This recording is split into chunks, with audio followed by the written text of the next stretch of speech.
Boa tarde, pessoal. Tudo bem com vocês? Professor Robert aqui. Estamos reiniciando aí as nossas aulas online, nossas aulas remotas. Sejam todos bem-vindos. Eu vou fazer a correção de todos os PDFs que eu postei nos grupos do WhatsApp para vocês. E depois que eu corrigir todos esses textos, e ministrar as aulas que eu ministrei, a gente vai retomar devagarinho aí as nossas aulas. Nós não teremos, muito provavelmente este ano, eu não creio que a gente vai ter aulas presenciais mais na escola, mas faremos de tudo para que vocês possam não ter um ano perdido, embora a gente já tenha perdido aí muito tempo, muito conhecimento foi perdido devido a essa situação que acometeu, que pegou todos nós de surpresa. Mas a gente precisa continuar. Eu quero que vocês não desistam, e a gente está aqui por cada um de vocês, Vocês são crianças ainda, sabemos que não é fácil, mesmo para vocês, Tenho certeza que muitos ficaram bastante impactados com tudo que viram, que estão vendo, mas a vida ainda é muito bonita e a gente precisa acreditar nela. Então eu quero corrigir com vocês aqui o texto A Capoeira de Urtigas. Esse texto aqui eu postei lá no grupo no dia 15 de abril e eu vou ler para vocês aqui o texto e em seguida a gente vai fazer aí a correção dele, ok? Então o título do texto é A Capoeira de Urtigas e diz o seguinte: o compadre Benício era bronco como ele só, mas metido a explorar os outros. Contratava algum caboclo para carpir sua terra, com a condição de que, se ele desistisse antes do fim da tarefa, nada lhe pagaria pelo trabalho já feito. Só que, depois que o coitado já tinha carpido um mundão de terreno, o compadre Benício fazia-o carpir uma capoeira de urtigas das mais ardidas. Está visto que o pobre coitado de tanta coceira acabava desistindo e saía sem ganhar um tostão por toda a trabalheira que já tinha executado. Que safado esse compadre Benício, não? Foi o que o Pedro Malassarte ouviu falar da história e apresentou-se no sítio do malandro preparado para o trabalho. Está contratado o seu Malazarte, é Malazarte na verdade, não é Malassarte, viu? Está contratado o seu Malazarte, disse o compadre Benício. Se cumprir a tarefa do dia, dou-lhe um boi como pagamento. Um boi, compadre? Admirou-se falsamente o Pedro Malazarte. Olhe que é paga da boa. Ah, mas estou vendo que o senhor tem uma capoeira de urtigas das bravas, compadre Benício. Por que não começa por aqui? O compadre Benício não gostou da proposta. Se o Malazarte abandonasse o trabalho logo de início, que lucro ele teria? Resolveu então mudar as regras do jogo. Concordo, mas faço um outro trato. Se o senhor se coçar uma só vez durante o trabalho, não lhe pago nada e o senhor vai ter de carpir mais 2 tarefas de graça. Vou deixar meu filho aqui conferindo tudo o que o senhor fizer. Se o senhor se coçar uma vezinha só, ele vem me avisar na mesma hora.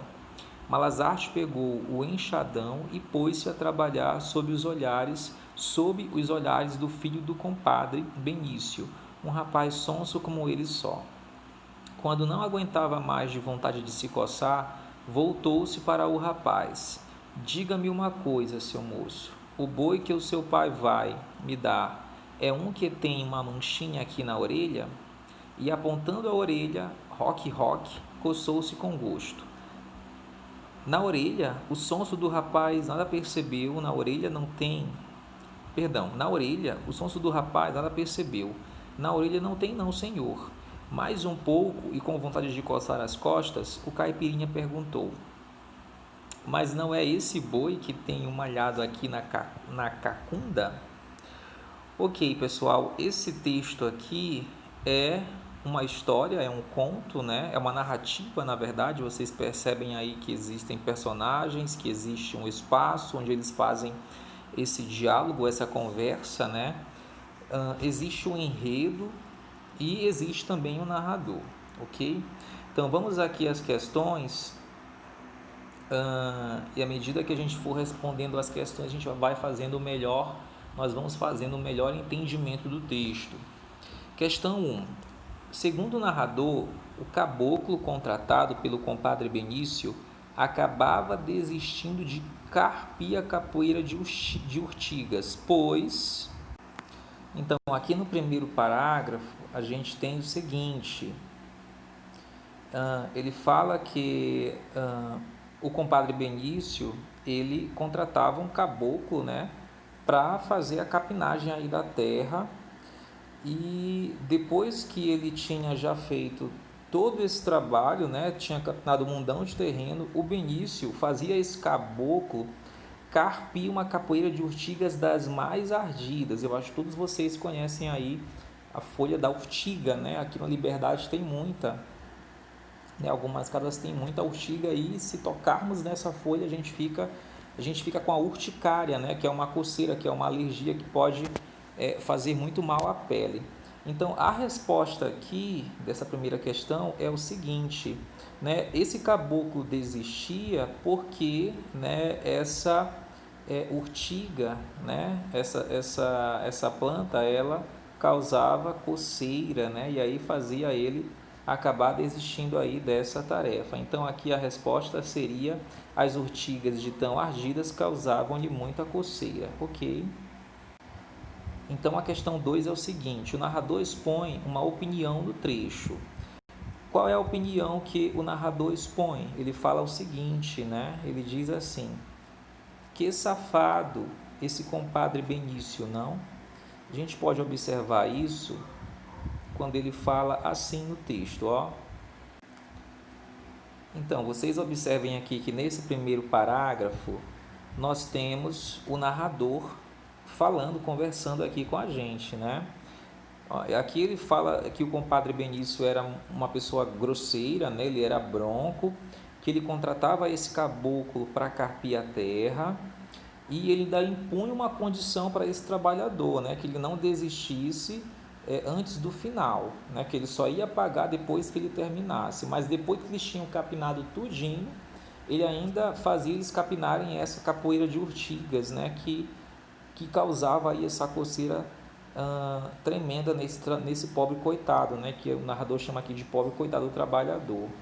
E aqui nessa última parte a gente percebe aí que o narrador emite uma opinião sobre o Benício. Ele fala assim, ó: que safado esse compadre Benício, não? É por isso que na questão 2 a gente vai marcar aí como correta a letra A, certo? Que ele quer saber aí a opinião do narrador sobre o Benício. Vamos para a questão 3. Em se cumprir a tarefa do dia, dou-lhe um boi. O compadre Benício lhe dá uma sugestão, ele emite uma ordem ou ele impõe uma condição ao Malazarte. Aqui no caso, né, ele impõe uma condição. Ele fala o seguinte: aqui no segundo parágrafo entra a personagem Pedro Malazarte, que ficou sabendo aí, né, da história do compadre Benício, do sítio dele, e ele se preparou aí para fazer esse trabalho. Ele foi preparado, né? E aí o Benício disse que ele estava contratado se ele cumprisse a tarefa do dia, e aí ele daria um boi, né? Se cumprir a tarefa do dia, dou-lhe um boi como pagamento. Então isso aqui, esse se, né, é uma conjunção que expressa uma condição, ok? Vamos avançando, vamos aqui para a questão 4. No segmento: vou deixar meu filho aqui conferindo tudo que o Senhor fizer.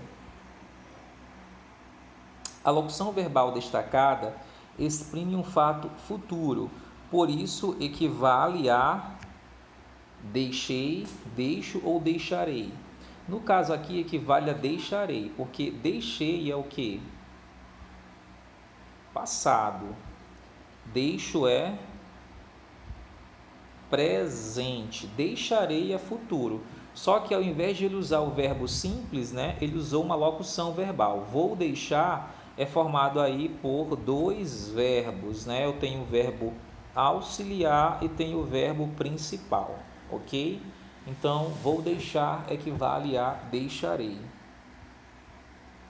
Vamos avançando para a questão 5, na passagem. Quando não aguentava mais de vontade de se coçar, voltou-se para o rapaz. O termo grifado, que é quando, indica o que? Lugar, modo ou tempo. O quando aí, gente, vai indicar o que? Tempo, né? No momento, assim que não aguentava mais. Então, quando é uma conjunção que vai expressar a ideia de tempo, ok? Vamos avançar. Então, aqui a questão 6, que é a penúltima questão. A expressão rock imita o som da coceira. Desse modo, funciona como? Aqui ele colocou 3 figuras de linguagem que vocês vão estudar melhor nas próximas séries. Creio que no 8º e no 9º ano vocês vão estudar aí as figuras de linguagem e vão estudar profundamente no 1º ano do ensino médio, se Deus quiser. Lá em 2023, né? Porque 2021 vocês vão para o 8º ano, 2022 para o 9º ano e 2023 estaremos todos livres do coronavírus, se Deus quiser. Vocês vão fazer o ensino médio melhor do que os meninos do ensino médio hoje estão tendo a educação deles, né? Porque tudo está parado.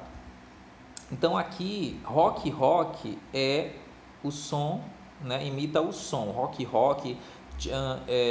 ding dong, toque, né? Tudo isso aqui emite som. Então aqui eu tenho que uma onomatopeia. A onomatopeia é a figura de linguagem que ela tenta imitar, né, na escrita, né, tipo rock, tec, ding dong. Ela tenta imitar na escrita o som do ambiente, ok? E aí a última questão: identifique o adjetivo que pode definir o seu Malazarte. Como é que a gente pode caracterizar aí o Malazarte? Ele seria preguiçoso, ele seria astuto, ele seria encrenqueiro? Como é que a gente pode definir aí o Malazarte? Então, gente, aqui no finalzinho do texto, depois que o compadre Benício fez a contraproposta para o Malazarte, ele disse o seguinte, né, que o Malazarte poderia começar capinando as urtigas, né, a capoeira de urtigas, mas se ele se coçasse, ele iria fazer umas 2 tarefas, além de capinar a capoeira de urtigas, ele faria umas 2 tarefas de graça. E aí ele deixaria o filho dele, né, para fazer essa vigilância aí sobre o Malazarte. E aí o Malazarte, ele é bastante esperto, né, porque aqui, depois que ele já tinha que estava com muita vontade de se coçar, ele começou a fazer perguntas para o filho do Benício, né? E aí ele foi apontando aqui, né? Ele perguntou sobre o boi, né? Primeiro ele pergunta se o boi tinha manchinha na orelha, e aí na verdade ele coça a orelha dele para fazer essa indicação. Aí o filho do Benício disse que não, ele disse que na verdade ele tinha, aliás, ele disse que não, ele respondeu só isso. Aí o Malazarte continuou a perguntar, e aí a gente não vê o final da história, né? Mas ele é bastante esperto e astuto, ó, porque aí ele começa a se coçar depois de capinar a capoeira de urtiga, e ele pergunta, né, se o boi tinha uma mancha aí na cacunda, que no caso deve ser as costas. Então aqui a gente pode claramente, né, perceber que o Malazarte era bastante esperto. Então, gente, essa foi a nossa primeira correção, espero que vocês tenham gostado. Qualquer dúvida vocês podem me chamar no privado, e eu quero que vocês coloquem aí as respostas, pelo menos a pergunta, né? Tipo assim, vocês vão escrever tipo a questão, e aí vocês vão escrever a resposta correta, né? Não é preciso copiar todas as 3 alternativas, só a alternativa correta, ok? Então, boa tarde a todos e até a próxima.